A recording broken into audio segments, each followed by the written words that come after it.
Welcome guys. आज की इस वीडियो में हम कुछ ऐसी चीजों को डिस्कस करेंगे जिनको फॉलो करके हम अपनी ट्रेडिंग जर्नी को बेटर बना सकते हैं। तो चलिए शुरू करते हैं वीडियो को। जो सबसे पहली चीज है वो क्या है?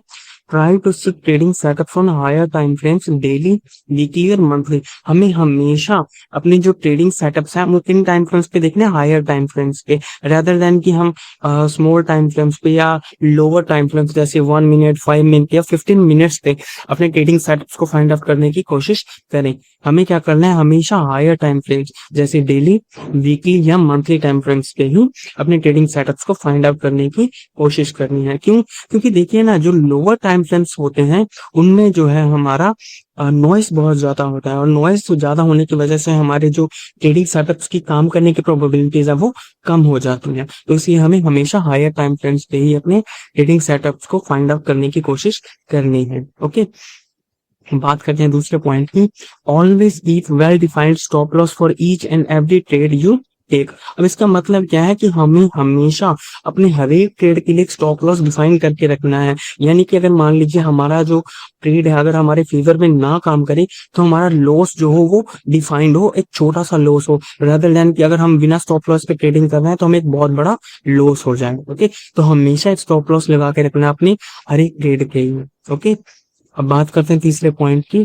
डोंट ओवर ट्रेड और रिवेंज ट्रेड। अब इसका मतलब क्या है कि हमें कभी भी ओवर ट्रेडिंग या रिवेंज ट्रेडिंग करनी नहीं करनी। ओवर ट्रेड का मतलब क्या है कि अब मान लीजिए कुछ लोग क्या करते हैं कि ट्रेडिंग करते वक्त एक ट्रेड काम ना किया तो दूसरा ट्रेड ले लेंगे, दूसरा काम ना किया तीसरा ले लेंगे, तीसरा काम ना किया चौथा ले लेंगे, यानी सारा दिन स्क्रीन पे बैठ के ट्रेड्स ही लेते रहते हैं। तो वो जो ओवर ट्रेडिंग है हमें उसे अवॉइड करना है, और इसी तरह से हमें रिवेंज ट्रेड भी अवॉइड करना है। रिवेंज ट्रेड कैसे? मान लीजिए अगर हमें एक ट्रेड में लॉस हो जाता है तो हम उस लॉस को रिकवर करने के लिए इंस्टेंटली दूसरा ट्रेड ले लेते हैं। तो इस तरह से हमें रिवेंज ट्रेड भी अवॉइड करना है। ओके, हमें प्रॉपर एक प्लान के साथ ट्रेडिंग करनी है, रेदर देन कि हम ओवर ट्रेड करें या फिर रिवेंज ट्रेड करें। अब चौथा पॉइंट है, wait for high probability trading setups rather than taking trades based on every green or red candle you see on the charts। अब इसका मतलब क्या है कि हमें हमेशा हाई प्रोबेबिलिटी ट्रेडिंग सेटअप्स पे ही ट्रेड लेना है। ये नहीं करना कि मान लीजिए कहीं पे एक बहुत बड़ी ग्रीन कैंडल बन गई या रेड कैंडल बन गई, हम उसको देख के अपना ट्रेड को प्लान करें। नहीं, हमें ऐसा बिल्कुल भी नहीं करना।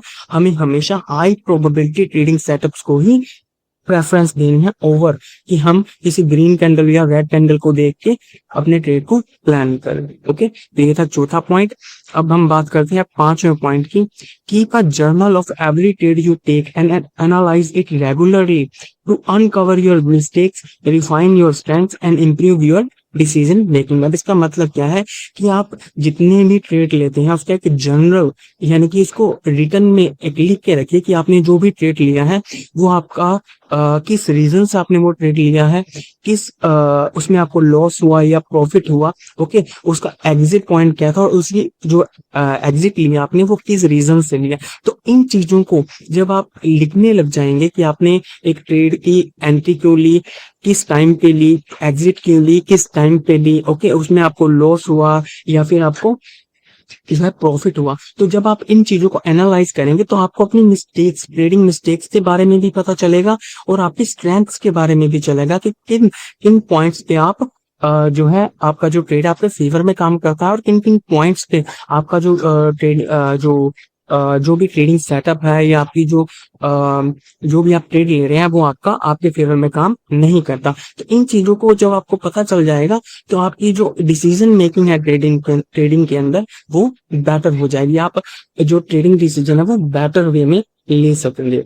तो अगर आपको ये वीडियो अच्छा लगा हो प्लीज लाइक कीजिएगा और चैनल को सब्सक्राइब कीजिएगा। Thank you very much.